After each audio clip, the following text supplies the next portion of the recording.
આદિવાસી વિદ્યાર્થીઓને મળતી post metric શિષ્યવૃત્તિને લઈને છેલ્લા લાંબા સમયથી વિવાદ ચાલી રહ્યો છે। ચૈતર વસાવાનો આક્ષેપ હતો કે સરકારે આદિવાસી વિદ્યાર્થીને મળતી સ્કોલરશિપ બંધ કરી દીધી છે અને તેને જ લઈને તેમણે ગાંધીનગરમાં પણ અનેકવાર વિદ્યાર્થીઓ સાથે વિરોધ પ્રદર્શન પણ કર્યું। તેવામાં સરકારે આ સ્કોલરશિપને લઈને જાહેરાત કરી છે અને આ જાહેરાત બાદ ચૈતર વસાવાની પ્રતિક્રિયા પણ સામે આવી છે। શું છે સમગ્ર મામલો, વિગતે વાત કરીએ આ વિડીયોમાં। વૈષ્ણવજન તો તેને કહીએ જે પીડ પરાઈ જાનાને રે। નમસ્કાર, નવજીવન ન્યૂઝમાં આપનું સ્વાગત છે। હું છું જયંત દાફડા। આદિવાસી વિદ્યાર્થીઓને મળતી પોસ્ટ મેટ્રિક શિષ્યવૃત્તિને લઈને વિપક્ષ નેતાઓ લાંબા સમયથી સરકાર સામે આક્ષેપ કરી રહ્યા છે અને શા માટે આદિવાસી વિદ્યાર્થીઓને મળતી શિષ્યવૃત્તિ બંધ કરવામાં આવી તેને લઈને વિરોધ પણ કરી રહ્યા હતા। આ મુદ્દો ગાંધીનગર વિધાનસભામાં પણ ગુંજ્યો હતો।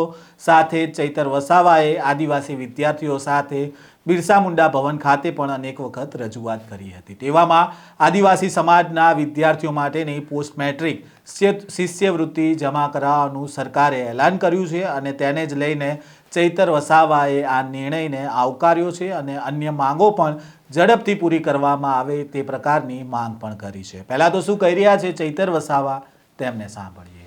આદિજાતિ વિદ્યાર્થીઓ ઉચ્ચ અભ્યાસ કરી શકે એના માટે 1/7/2010 થી કેન્દ્ર સરકાર પુરસ્કૃત પોસ્ટ મેટ્રિક શિષ્યવૃત્તિની યોજના ચાલુ હતી। ગત વર્ષે 28/10/2024 ના રોજ ગુજરાત સરકારે એક પરિપત્ર બહાર પાડીને મેનેજમેન્ટ અને વેકેન્ટ કોટામાં અભ્યાસ કરતા વિદ્યાર્થીઓ માટે આ શિષ્યવૃત્તિની યોજના એમણે બંધ કરી હતી। ત્યારે અમે હજારો વિદ્યાર્થીઓની રજૂઆતને ધ્યાને લઈને વિદ્યાર્થીઓ સાથે બિરસા મુંડા ભવન ખાતે પહોંચ્યા। ત્યાંના કમિશનર અને સચિવને પણ અમે રજૂઆતો કરી। બાદમાં અમે વિધાનસભાના બજેટ સત્ર દરમિયાન પણ હજારો વિદ્યાર્થીઓ સાથે વિધાનસભાના ઘેરાવા કરવાના પ્રયાસો કર્યા। બાદમાં વિધાનસભાના સન્માન્ય ગૃહમાં પણ આ મુદ્દાની અમે મક્કમતાથી રજૂઆત કરી, ચર્ચા કરી। તે દિવસે મને વિધાનસભામાંથી સસ્પેન્ડ પણ કરવામાં આવ્યો। બાદમાં ત્યારે પણ સરકાર ટસની મસ ના થઈ। એમણે બંધ કરવાના અનેક કારણો અમને સમજાવ્યા, છતાં અમે પછી જૂન મહિનામાં જે કન્યા કેળવણી અને શાળા પ્રવેશોના કાર્યક્રમો હતા ત્યારે ગુજરાત સરકારને અમે ચીમકી ઉચ્ચારી કે જો તમે પોસ્ટ મેટ્રિક શિષ્યવૃત્તિ નહીં ચાલુ કરશો તો આદિજાતિ વિસ્તારોમાં તમારા આ સરકારી કાર્યક્રમોનો અમે બહિષ્કાર કરીશું। એમણે તાત્કાલિક ધોરણે 24 જૂન 2025 ના રોજ બીજો એક પરિપત્ર બહાર પાડીને આ યોજના અમે પુનઃ બહાલ કરીએ છીએ, ચાલુ કરીએ છીએ એવી ખાતરી અમને આપી। બાદમાં એ ખાતરી બાદ પણ આજ દિન સુધી એ શિષ્યવૃત્તિ જમા નહોતી કરવામાં આવતી। ત્યારે 2024-25 ના વિદ્યાર્થીઓ અમારી પાસે આવ્યા અને એમણે કીધું કે ગત વર્ષની શિષ્યવૃત્તિ પણ અમારે જમા નથી થઈ।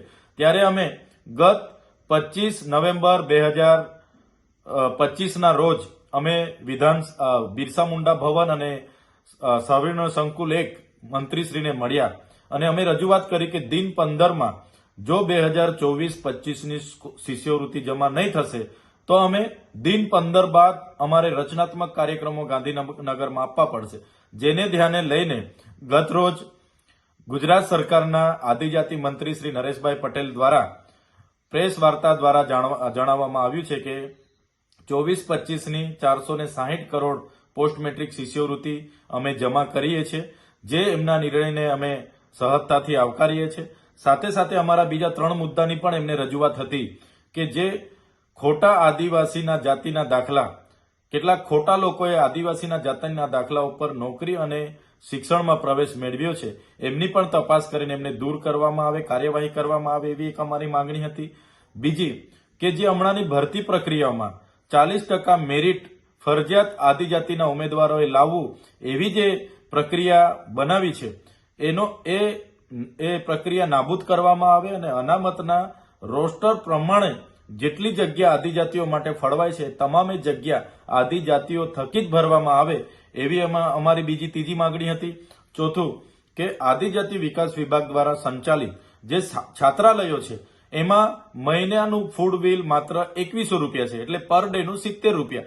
હવે 70 રૂપિયામાં વિદ્યાર્થીઓએ રહેવાનું છે, નાવાનું છે, ભણવાનું છે, લાઇટની સુવિધા છે, બધી સુવિધા 70 રૂપિયામાં આવે અને એ 70 રૂપિયામાં એમનો નાસ્તો અને 2 ટાઈમનું જમવાનું આવે। ત્યારે આ મોંઘવાડીમાં સંચાલકોને પોસાતું નથી અને વિદ્યાર્થીઓને યોગ્ય પોષણક્ષમ જમવાનું એ પીરસી નથી શકતા, ત્યારે 2100 રૂપિયાથી ફૂડ બિલ વધારીને 3000 થી વધુ કરવામાં આવે એ પણ અમારી માંગણી હતી. ત્યારે મંત્રીશ્રી સત્વરે આ બીજી પેન્ડિંગ રહેલી 3 માંગણીઓ બાબતે સકારાત્મક વિચારે અને નિર્ણયો લઈ એ પણ અમે અપેક્ષા લઈને બેઠા છે. ચૈતર વસાવાએ જણાવ્યું કે આખરે સરકારના આદિવાસી જાતિના મંત્રી નરેશ પટેલ દ્વારા જણાવવામાં આવ્યું કે વર્ષ 2024-25ની 460 કરોડની પોસ્ટ મેટ્રિક શિષ્યવૃત્તિ અમે જમા કરીએ છીએ અને સરકારના નિર્ણયને અમે સહજતાથી આવકારીએ છીએ. સાથે જ એમણે 3 મુદ્દાની પણ રજૂઆત કરી કે કેટલાક લોકોએ ખોટા આદિવાસીના દાખલા મેળવી શિક્ષણમાં પ્રવેશ મેળવ્યો છે, તેમની તપાસ કરી તેમને દૂર કરવામાં આવે. બીજી માંગ હતી કે હમણાંની ભરતી પ્રક્રિયામાં આદિજાતિના ઉમેદવારોએ ફરજિયાત 40% મેરિટ લાવવું એવી જે પ્રક્રિયા બનાવવામાં આવી છે એ પ્રક્રિયા નાબૂદ કરવામાં આવે અને અનામત રોસ્ટર પ્રમાણે જેટલી જગ્યાએ આદિજાતિઓ માટે ફળવાય છે એટલી જ જગ્યા ફાળવવામાં આવે તેવી માંગ છે તે ચૈતર વસાવાએ કરી છે. આદિજાતિ વિકાસ સંચાલિત દ્વારા જે છાત્રાલયો છે તેમાં મહિને ફૂડ બિલ માત્ર 2100 રૂપિયા મળે છે, એટલે રોજના 70 રૂપિયામાં વિદ્યાર્થીઓનું ભણવાનું, રહેવાનું, લાઇટની સુવિધા, નાસ્તો, 2 ટાઈમ જમવાનું આવે છે. આ મોંઘવારીમાં સંચાલકોને આ પોસાતું નથી અને વિદ્યાર્થીઓને પોષણક્ષમ આહાર મળતો નથી. આ બિલ 2100થી વધારીને 3000 કરવામાં આવે તેવી ચૈતર વસાવાએ માંગ કરી છે.